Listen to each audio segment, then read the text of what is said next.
सभी भाइयों को राम राम। मैं अर्जुन सुखवाल आप सभी का स्वागत करता हूं आपके अपने YouTube channel GK by Arjun Sukhwal में। हम लोग राजस्थान का इतिहास पढ़ रहे हैं और उसमें हम बात करें मेवाड़ रियासत। और मेवाड़ रियासत में हमने पिछली क्लास में जो बात करी थी महाराणा कुंभा के बारे में बात करी थी, एक सामान्य परिचय हमने उसका देखा था। आज जो बात करेंगे उसके प्रमुख सैनिक अभियानों की बात करेंगे, कहां कहां पर महाराणा कुंभा ने सैनिक अभियान किए और कहां कहां उसे विजय प्राप्त हुई है। तो चलिए स्टार्ट करते हैं आज की क्लास।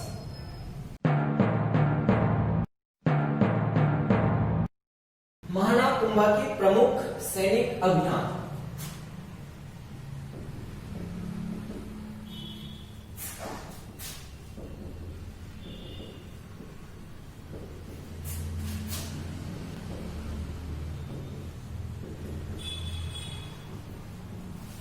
देखें, महाराणा प्रताप का सबसे पहला सैनिक अभियान हुआ है जिसका नाम है, जिसे हम आबू विजय के नाम से जानते हैं, आबू विजय। समझ में इसको, ये क्षेत्र है मेवाड़ और मेवाड़ के जस्ट पास में इधर पड़ता है आबू सिरोही और यहां का शासक है जिसका नाम है शेषमल और यहां का शासक है महाराणा कुंभा। शेषमल ने क्या किया कि मेवाड़ के यहां के कुछ गांव इसने अपने क्षेत्र में मिला लिए, आबू में मिला लिए। और क्या हुआ कि मेवाड़ पर ज्यादातर जो आक्रमण होते थे मालवा साइड से, गुजरात साइड से, वो आबू के रास्ते से ही मेवाड़ पर आक्रमण हुआ करते थे। तो एक कारण ये भी था कि शेषमल आक्रमणकारियों को रोकने में सफल नहीं था। इस बात से गुस्सा होकर महाराणा कुंभा ने शेषमल पर क्या किया, आक्रमण किया और महाराणा कुंभा की इस युद्ध में क्या होती है, जीत होती है।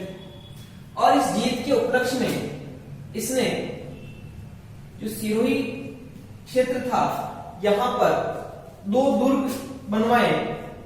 एक दुर्ग है बसंतगढ़ दुर्ग और दूसरा दुर्ग इसने बनवाया है अचलगढ़ दुर्ग। तो महाराणा कुंभा की पहली विजय के बारे में हमें ध्यान रखना है, आबू विजय। अगली विजय की अगर अपन बात करें तो अगली विजय आती है दूसरी, नागौर विजय। और इसी के साथ अपन बात कर लेते हैं तीसरी, गुजरात विजय।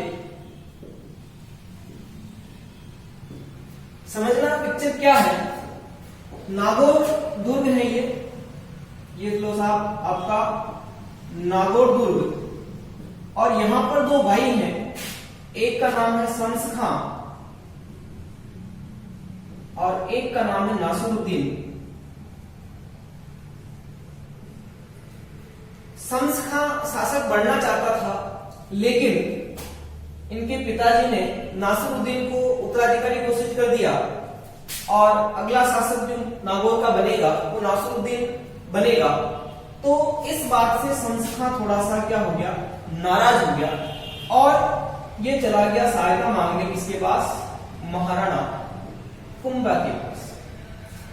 महाराणा कुंभा ने इसकी सहायता करने का वचन दिया और इसने क्या करवाया, आक्रमण करवाया। शम्स खां के कहने पर कुंभा ने नागौर पर आक्रमण किया और इस आक्रमण में किसे हरा दिया जाता है, नासिरुद्दीन को हरा दिया जाता है और शम्स खां को क्या कर दिया जाता है, नागौर का शासक नियुक्त कर दिया जाता है। तो शम्स खां के बारे में चीजें जो हमें ध्यान में रखनी है कि ये नागौर का प्रथम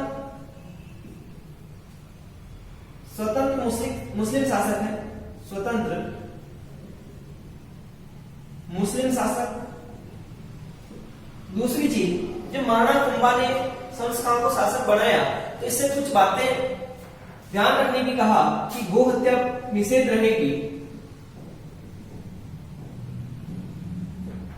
तीसरी चीज ये प्रतिवर्ष मेवाड़ को कर देगा। और चौथी चीज, दुर्गों का पुनर्निर्माण नहीं करवाया जाएगा।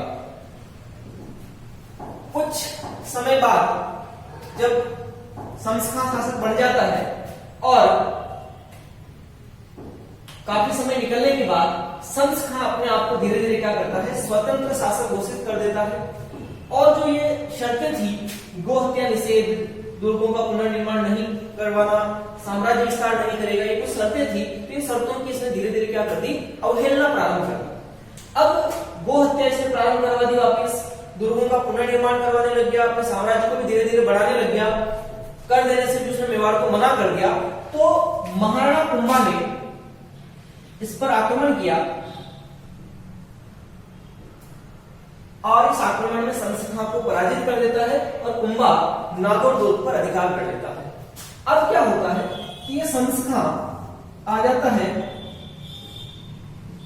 गुजरात के शासक जिसका नाम है कुतुब शाह, या इसी को कुतुबुद्दीन भी कह सकते हैं लोग, कुतुबुद्दीन शाह। इसके पास आ जाता है और इससे सहायता मांगता है कि भाई महाराणा कुंभा के पास एक विशाल सेना है, अगर मेरे पास 50,000 भी सैनिक हो तो मैं महाराणा कुंभा को पराजित कर सकता हूं। तो संस्था जो है कुतुबुद्दीन शाह के पास आता है और इससे सहायता मांगता है। ये बोलता है अपने पास तो 1.5 लाख सैनिक है, तो अपन दोनों मिलकर क्या करते हैं, मेवाड़ पर आक्रमण कर देते हैं और महाराणा कुंभा को पराजित कर देंगे। तो कुतुबुद्दीन शाह और संस्था क्या करते हैं, मिलकर वापस इस पर आक्रमण करते हैं साहब, मेवाड़ पर आक्रमण कर देते हैं। लेकिन नतीजा वो का वही, महाराणा कुंभा अभी तक किसी से पराजित हुआ नहीं है। तो इनके संयुक्त सेना को भी महाराणा कुंभा परास्त कर देते हैं और वापस खदेड़ देते हैं। और इस संघर्ष में संस्था की क्या हो जाती है साहब, हत्या हो जाती है। और कुतुब शाह वापस भागकर कहां चला जाता है साहब, आपका गुजरात चला जाता है। और फिर जीवन भर इसने मेवाड़ की तरफ आंख उठा के नहीं देखा। इस प्रकार से एक तरह से गुजरात को भी महाराणा कुंभा ने क्या कर लिया, जीत लिया। महाराणा कुंभा के अगले सैनिक अभियान की अगर अपन बात करें तो वो है आपका चौथा, मांडू विजय, या इसी को हम लोग बोलते हैं मालवा विजय। समझना इसको, ये हमारा क्षेत्र हो गया मेवाड़, और मेवाड़ के जस्ट पड़ोसी एक राज्य है मांडू या मालवा, और यहां का शासक है M.K. फर्स्ट, या अपन कहें तो महमूद खिलजी प्रथम यहाँ का शासक है। और मेवाड़ के शासक की अगर बात करें तो हम पढ़ रहे हैं महाराणा कुंभा को, एक महान शासक मेवाड़ रियासत में हुआ है। इनके बीच में संघर्ष कहां से स्टार्ट होता है, तो एक कारण यह माना जाता है कि महाराणा कुंभा के पिता मोकल के हत्यारे जो थे, जिनका नाम चाचा और मेरा और साथ में मैपा पवार है, वो जब उनकी हत्या करते हैं मोकल की, और हत्या के बाद ये भागकर किसकी शरण में आ जाते हैं, मांडू का शासक जो है महमूद खिलजी फर्स्ट, इसके शरण में आ जाते हैं। और ये इन्हें शरण देता है। जब महाराणा कुंभा इन्हें वापस लौटाने की बात करता है तो महमूद खिलजी मना कर देता है लौटाने से, और बाद में चलकर चाचा की मृत्यु हो जाती है। तो चाचा का पुत्र जो होता है एका, वो भी महमूद खिलजी की शरण में रहता है। तो ये एक कारण माना जाता है कि इसके पिता के हत्यारों को इसने शरण दी है, इस वजह से इनके बीच में संघर्ष या तनाव की स्थिति उत्पन्न होती है। और बात करें तो महमूद खिलजी मेवाड़ पर 5 बार आक्रमण करता है। अब अपन बात करें कि कब कब कहां इसने आक्रमण किए, तो सबसे पहले अपन बात करते हैं अचलगढ़ दुर्ग। अचलगढ़ दुर्ग पर इसने आक्रमण किया, और ऐसा कहा जाता है कि इस आक्रमण के बाद वहां पर मधुमक्खियों ने इसका काफी पीछा किया और बिना युद्ध लड़े ही इसे वापस भागकर मांडू जाना पड़ा। मधुमक्खियों द्वारा हमला होता है इस पर और वापस से भाग जाता है। और यहाँ पर अचलपुर दुर्ग के पास एक जगह है भंवराथल, जहां पर मधुमक्खियां इसके पीछे पड़ती है। लेकिन भागते भागते सिरोही में जो आबू है वहां पर सिसोदिया वंश की कुलदेवी का मंदिर है।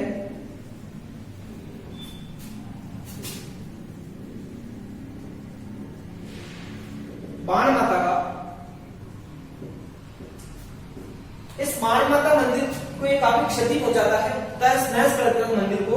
और जो माता जी की मूर्ति है, इस मूर्ति के टुकड़े कर कर ऐसा कहा जाता है कि इसने मांस बेचने वाले कसाईयों को दी और उस बाण माता की मूर्ति से कसाई मांस को तोलने का कार्य करते थे। इस बात से गुस्सा कौन हो गए? महाराणा कुंभा गुस्सा हो गए और इन्होंने महमूद खिलजी पर आक्रमण किया। और इनके मंदिर आक्रमण होता है साहब सारंगपुर जगह, सारंगपुर, इसे सारंगपुर का युद्ध कहा जाता है। बात है 1437 ईस्वी की। सारंगपुर का युद्ध किन किन के मध्य हो रहा है? महाराणा कुंभा और महमूद खिलजी प्रथम के मध्य। और इस युद्ध में महमूद खिलजी की पराजय होती है और वापस ये मांडू चला जाता है।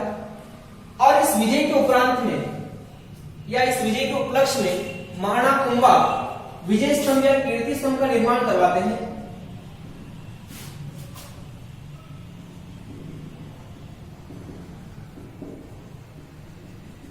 जो चित्तौड़गढ़ दुर्ग में स्थित है 9 मंजिला इमारत है, इस विजय स्तंभ या कीर्ति स्तंभ का निर्माण किसने करवाया है? महाराणा कुंभा ने करवाया है। इनके अगर शिल्पी की बात करें कि इस कीर्ति स्तंभ का शिल्पी या वास्तुकार कौन है, तो इसके वास्तुकार हैं नापा, मोपा, कुंजा आदि इसके क्या है? शिल्पी हैं या वास्तुकार हैं। और कीर्ति स्तंभ या विजय स्तंभ की 9वीं मंजिल पर, और इसके बारे में और डिटेल से पढ़ेंगे, अभी सामान्य जानकारी देख रहे हैं। 9वीं मंजिल पर जो कीर्ति स्तंभ प्रशस्ति है, कीर्ति स्तंभ प्रशस्ति है, इस प्रशस्ति में, इस प्रशस्ति को किसने लिखा है? तो अत्रि, वह उसका पुत्र है महेश, इनके द्वारा कीर्ति स्तंभ प्रशस्ति लिखी गई है। और ये ध्यान रखना है कि कौन से युद्ध के उपरांत में, उपलक्ष्य में कीर्ति स्तंभ का महाराणा कुंभा ने निर्माण करवाया है। तो सारंगपुर का युद्ध जो 1437 ईस्वी में लड़ा गया था महाराणा कुंभा और महमूद खिलजी के मध्य, इस युद्ध में महाराणा कुंभा की विजय होती है और इस विजय के उपलक्ष्य में ही ये विजय स्तंभ या कीर्ति स्तंभ का निर्माण करवाता है। और ये कहां पर है? चित्तौड़गढ़ दुर्ग में स्थित है। सॉरी, 9 मंजिला इमारत है। और अगर आगे बात करा तो अपन यहां देखें कि गुजरात का एक शासक अपन ने पढ़ा है अभी, जिसका नाम है कुतुब शाह। और मालवा का शासक जो हम पढ़ रहे हैं कौन? M.K. फर्स्ट, यानी कि महमूद खिलजी प्रथम। ये दोनों मिलते हैं और 1456 ईस्वी में इन्होंने एक संधि करी है। उस संधि का नाम है चंपानेर की संधि। और इस संधि के तहत इन दोनों ने तय किया कि ये अकेले एक दूसरे, जो अकेले युद्ध लड़ते थे, महाराणा कुंभा को पराजित नहीं कर पाते थे, तो इन दोनों ने निर्णय लिया क्यों ना हम साथ में मिलकर महाराणा कुंभा पर अटैक करें। और ये संधि इसलिए भी की गई क्योंकि महमूद खिलजी ने काफी असफल आक्रमण मेवाड़ पर किए हैं। कुछ असफल आक्रमणों की अगर बात करें तो 1446 मांडलगढ़ दुर्ग जो भीलवाड़ा में स्थित है, इस पर इसने असफल आक्रमण किया। वापस इसके 10 साल बाद 1456 में अगेन मांडलगढ़ दुर्ग पे इसने आक्रमण किया, लेकिन इससे सफलता प्राप्त नहीं हो सकी। तो 1456 में इन्होंने क्या करा? एक संधि कर ली, जिसे चंपानेर की संधि कहा जाता है। काफी एग्जाम में इंपोर्टेंट क्वेश्चन बन सकता है कि चंपानेर की संधि किन किन के मध्य हुई।